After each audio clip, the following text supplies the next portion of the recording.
Shalom à tous les frères et sœurs en Yahushua Mashiach, notre Seigneur Jésus-Christ. Je suis le frère Serge de l'île de la Réunion, je suis docteur enseignant de la parole de Dieu.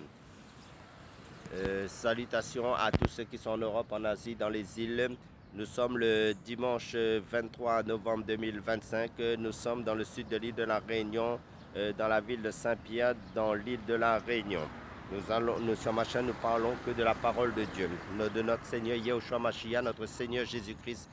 Car Jésus-Christ est la parole de Dieu, selon Apocalypse chapitre 19, verset 13. Donc je vais prendre deux passages selon l'évangile de Jean chapitre 15, verset 16, qui nous dit « Ce n'est pas vous qui m'avez choisi, mais c'est moi, dit Jésus. » C'est-à-dire Yahushua Mashiach en langue hébraïque, qui vous a choisi et qui vous a établi pour que vous alliez, que vous portiez du fruit, que votre fruit demeure.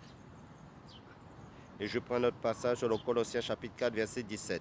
Prends garde au service que tu as reçu dans le Seigneur afin que tu l'accomplisses. Le thème, c'est suiveur ou acteur. C'est la question qu'on devrait poser chacun de nous.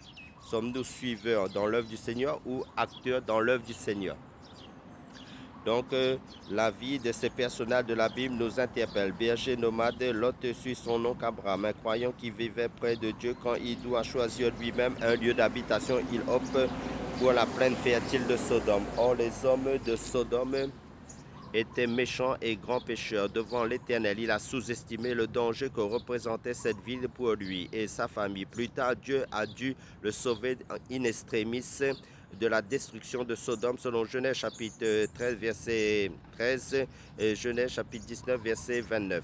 Et Marc accompagne l'apôtre Paul dans son premier voyage missionnaire, mais assez vite il l'abandonne, selon Actes chapitre 12, verset 24 et Marc chapitre 13, verset 13.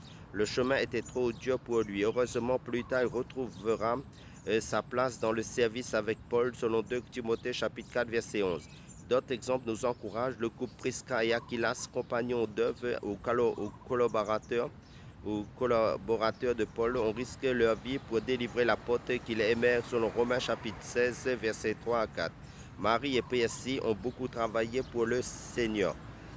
Travailler, entre parenthèses, dans le texte original, évoque effort et fatigue. Selon Romains chapitre 16, versets 6 à 12. La famille de Stéphanas coopérait et travaillait, même sans, entre parenthèses, à l'œuvre du Seigneur et se dévouait au service des croyants. Selon 1 Corinthiens chapitre 16, verset 15. Suis-je suiveur ou acteur dans l'œuvre du Seigneur? La question que devrait poser chacun de nous. Est-ce que j'agis en instant, en imitant d'autres chrétiens sans que mon cœur soit réellement engagé pour Christ, ou bien est-ce que je consacre mon énergie et ma vie à servir activement et avec persévérance mon Sauveur et chacun de ceux qui composent son Église? Amen. La question qu'on doit se poser à tous avec persévérance. Soyez tous bénis, fortifiés en Yahushua Mashiach, notre Seigneur Jésus-Christ.